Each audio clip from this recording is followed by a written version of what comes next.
Hallo und herzlich willkommen zum Soundcheck TechTalk. Heute mit der lebenden Schlagzeugerlegende Simon Phillips. In diesem Interview reden wir vor allem über die Produktion des neuen Derek Sherinian Albums und Simons Rolle als Produzent und Toningenieur. Wer also interessiert an konkreten Tipps für seinen Schlagzeugmix und einen Blick hinter die Kulissen der Produktion von The Phoenix ist, kann sich jetzt gerne entspannt zurücklehnen und den Worten des Meisters lauschen. We are here to talk about, first and foremost, about the upcoming album from Derek Sherinian, The Phoenix. Yep. I already had the pleasure to talk to him, and he was full of praise of your work. So first of all, as far as I know, you were the engineer, not only the drummer, but also the engineer of the album. Yeah, I mixed the album. Mm-hmm. And in terms of engineering, because of, COVID and because of the way we record nowadays, most people are engineering themselves. Mm-hmm. Well, Steve Vai has his own studio and engineer, so he handled that. All the other guitarists, they recorded themselves. Derek did most of his own keyboards himself. And when I record drums now, I don't have my own studio anymore. I record here in Ojai, and I've been working with that engineer for quite a while now. Well, for the last 3 years, he knows exactly how I want to, record, and he's fantastic. So he did the engineering of the drum tracks. That's his name's Jason Mariani. Okay, so Jason Mariani was the engineer, but you mixed the record. Yeah. But then I had the task of gathering all the information, downloading all the files, and all the vastly different qualities of recording, which makes a mixer's job twice as hard as it used to be back in the day. Because it can be a little messy sometimes, but that's what we do now. Yeah, I mean, I guess it's hard to force everybody to be very accurate with the naming of the waves and whatever. Well, that's the easy bit. actually, they do pretty well with that.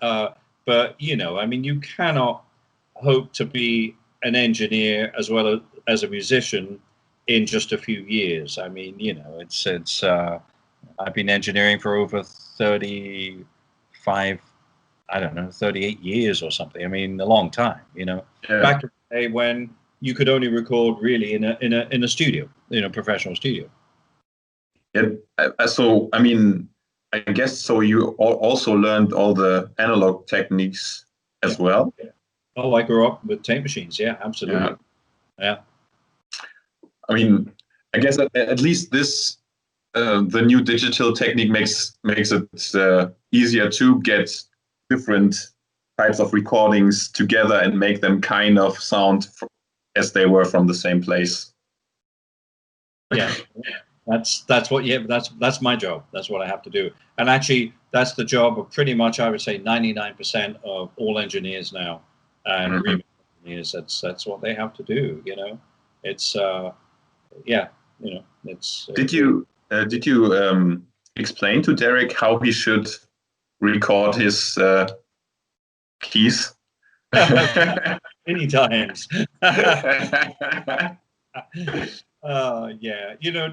Derek is, he's not an engineer, and he tries as hard as he can. I've helped him out with things, and especially with gain structure and level and stuff like that. But it's not an easy thing for a musician to engineer themselves. As an engineer, there are certain little tricks that you can use when a musician is playing and they're overdubbing to a track. They obviously want to hear themselves very clearly. So you have to, it's the way you present the balance and the way you set the level of his instrument so he can hear very clearly, but it's still being recorded at a level that is a reasonable level, and not basically with a flat line on the top, So these are all engineering things. And also the other thing is setting up the balance of the track that you're going to play on. If you can't get a really good balance, it's going to be very hard to achieve a decent mix so you can play properly, Actually, what we do is I tend to do a pre-mix, some stems, so it's very easy for the person that's actually going to play. So when I send the session to, let's say, to Bumblefoot, he only has a few faders. He's got a drum kit, he's got a bass, he's got keyboards, and then he's got the guide MIDI stuff, which I've done, and so it's pretty easy, And I think, especially in this period of COVID, I think everybody's doing a really great job of getting the job done. It's rare that I get a track which is really broken. It just needs a little bit of care and attention, and you can get it to sound good. And did you make demo drum parts for the songs? So you were. What I would do is when we were writing, I just do MIDI drums, very simple. Drums, yeah. I don't like to get too crazy with the demos, but also after losing my house and everything in the fire, I don't have a studio now. So basically, I'm in a rented house. I've got all my gear, but I don't have instruments. So I just do it by MIDI and just program very, very simple, but some ideas of grooves, just so I can remember them really. But yeah, I'd like to approach the recording from a very fresh point of view. Okay, I mean that would be pretty much the next question. Like, so when you go about composing your drum parts, it's not very premeditated in that sense, but when the track is done, you go on and play with the already finished track. Oh no! Actually, the drums on this record were the first things to go first thing to be tracked with all our MIDI tracks. Okay. So they were the songwriting sessions that I turned into master sessions.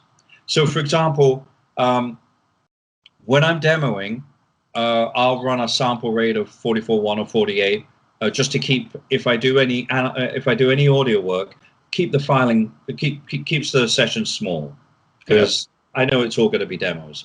Once I know we've got our arrangement and we're ready to go to record, then I'll transfer everything into a 96K session, because that's how I want to record the drums, because they do sound better, even if they're going to be downsampled to 44.1 or 48. I've done a lot of tests with Pro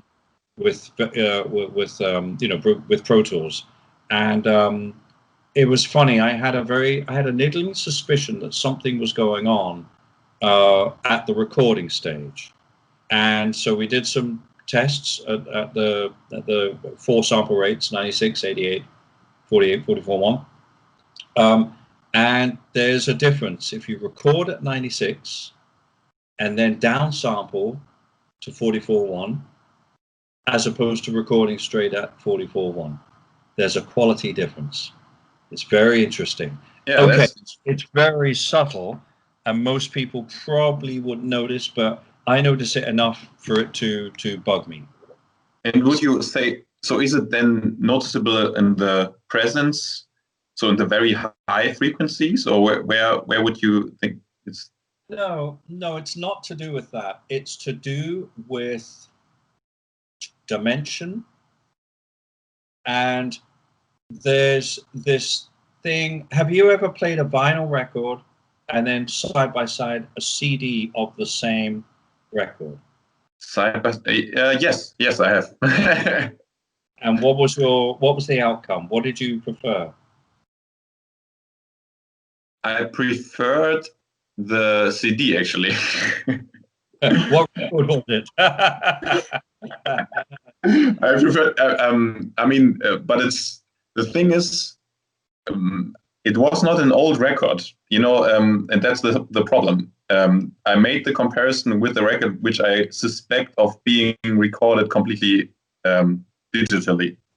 So I didn't have the opportunity yet to have a vinyl of a real old school record. Right.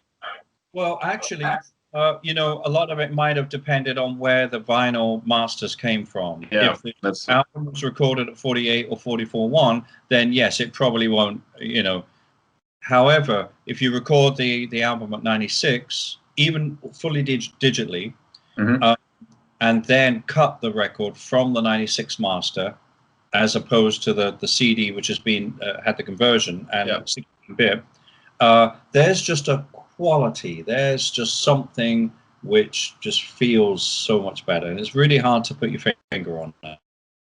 But then again, it's. Oh, sorry. Yeah, you were cut off. I thought you were done. No worry. I just wanted to say that's a nice. I've never thought about it, but that makes total sense. I mean, of course, if you put it on a medium which is capable of analog, so in principle without any discrete steps, of course you can profit from this way higher resolution that you have in the studio. Yeah. I mean, yeah, totally. Yeah. So you record at higher frequencies? Do you also record at 32 bits or 16 or 24? That's not so much of an issue. It would be 24-bit. You can set Pro Tools to record 32 if you want. I mean, that's not such a big issue as long as it's 24-bit. All the processing anyway is going to be 64-bit, so that's not such an issue. I tend to just keep it set on 24. I know some engineers will change it to 32 because they think the plugins might work a little bit better. Yeah. I haven't noticed any particular issues with it. It can get a little bit complex, that especially when you go to mastering. So, because you don't know what the mastering engineer has as a playback environment, or tool. I'd rather give him 9624 files because I know he's going to be able to play that back exactly the same. I see. I'm a little bit, that gets a little technical, and frankly, I haven't done enough research in that to really understand whether that really affects the sound of it or not. Yeah, I mean, the only real difference is when you make 32 bits, you have the full velocity resolution in all steps. So if you have a very, very low input, which is just minus 50 dBs or something, then you will have a better signal than compared to something. Which again depends on the kind of music that you're doing. Yeah. If you are recording, acoustic music, acoustic jazz or classical, then frankly, PCM wouldn't be the way to go anyway. I would rather go DSD, which is absolutely gorgeous. I mean, I've done a couple of albums, a few albums on DSD, the DSD system, and it's if it's performance where there's no overdubs or very few overdubs, then DSD is beautiful, and there's a depth to it that is absolutely gorgeous. But we're talking about acoustic piano, upright bass, trumpet. As soon as you plug a guitar into an amp, ain't gonna make any sense. Or distorted organ or synthesizer, and at the level that we're playing at too, and the level of the music, which Derek's, it's rock and roll. It's so I think 96. It doesn't really affect so much the guitars, the keyboards. It affects acoustic instruments. So voice and drums, they're the main things. And it gets kind of just a broader, richer sound, although it's very subtle, but I with it, you know. And so I think Derek told me that there were 2 songs that you actually played together in the studio, and that was Dragonfly and what was the other one again? Sorry. Then Changes, yeah. Yes. And so, but not the whole, was it with them Changes? Was not the whole band in the studio? It was just only you 2 guys? No, it was 3 of us. It was Ernest Tibbs on bass. Yeah. Actually, Joe was supposed to be there, but he put the date in wrong. He put the wrong date. So he called and said, "I'm sorry, I totally forgot. I'm doing something else today." And he was out of town. He was doing a gig. That's right. I don't remember what it was. It was some concert somewhere. Oh shit! I don't remember what it was. He didn't make it. So we just did it as a trio. And then we recorded Dragonfly as a trio as well. Yeah. Yeah. Nice. It's lovely. And so from Dragonfly, I know that there exists a video of the session. Is there also a video of them Changes? There will be, yes. Yeah. I've just seen the edit of it. And it's mainly, I think there's 2. I think there's a video of us playing, and then a video which is intercut with an interview. Yeah. So, would you say were there any specific? Sorry, how to say this? Was there something very challenging about this record, in particular, in comparison to your other works? It's always challenging. It doesn't matter what it is. I always find it a challenge, because I think it's always a challenge to do the best you can. The music is definitely not simple. It's not the easiest to play, but nothing is. Whether it's technically involved, whether it's physically involved, or whether it's just aesthetically involved. It's always challenging. Also, we would be making last-minute arrangement changes too. Because, you can do, and Derek's very good at this. I've learned a lot from him in this respect. He's very good at cutting out the chaff, the stuff that just doesn't need to be there. I tend to be a little bit more, I'd like that to hang around on 8 bars. Because I think that really sets it up. So no, man, we just got to get straight to it, So we do have this difference there, and 9 times out of 10, we always agree. There may be a couple of things where I just have to get used to something, because at the end of the day, he is the artist, and I'm co-producing with him, and I'm engineering, and I've given him all my thoughts and point of view. But he just feels very strongly about, no, I really think we should do this. So, okay, that's fine. These are small points, because the audience will never know anyway, because they never heard it the other way. Yeah. Okay. Yeah, that's true. You have to always remember the final listener.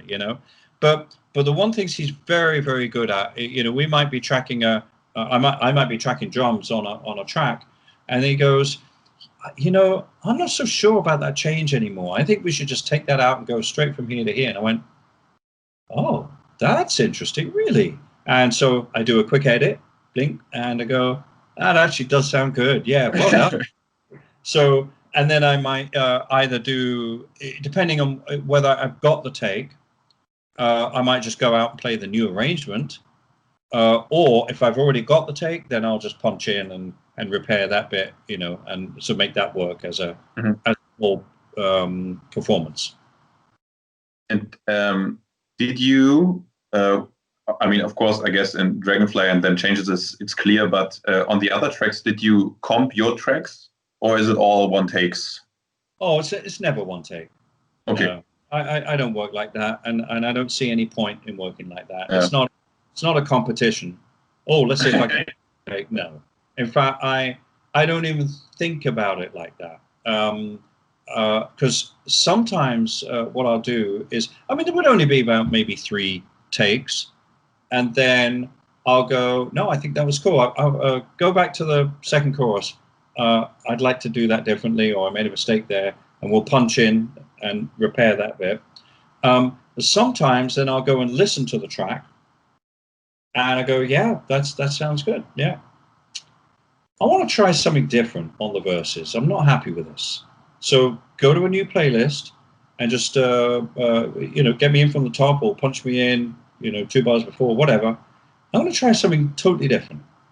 And that, to me, is the real creative part of making records. You're not locked into the first thing that you play. Yeah. And I think that's something as a player, you've got to be able to distance yourself. So what you're doing now is listening to the record. You're not listening to you perform. Do you see what I mean? Yeah. And I think it takes years to get to that stage, because most of the time you're just trying to play the best you can. And that's why you have a producer, because the producer is there to say, it's great, so that, but how about trying this? That's something's very hard to do yourself. I've been producing myself for so many years now. It's natural. So when I play something, I don't think that that's the be and end all of it. I'll listen to it. I'll go, and I'll go.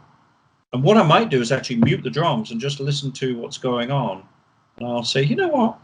I'm missing something here. I've actually didn't think about, what that person was playing. So, like I said, I'll go in and try something totally different. Sometimes it works, sometimes it doesn't. But I like to be able to do that. So that's why the take in one is not a big deal. It really isn't. I like that album is going to be around, and as we've proved now, I can still listen to records I made 50 years ago. Yeah. And do you see what I mean? It lasts. Even the tapes that you thought would never see light of day, they're all out. So you got to be careful, and you've got to make sure that what you let go and say, right, this is the take, is the one that you really feel is the right way to do that track.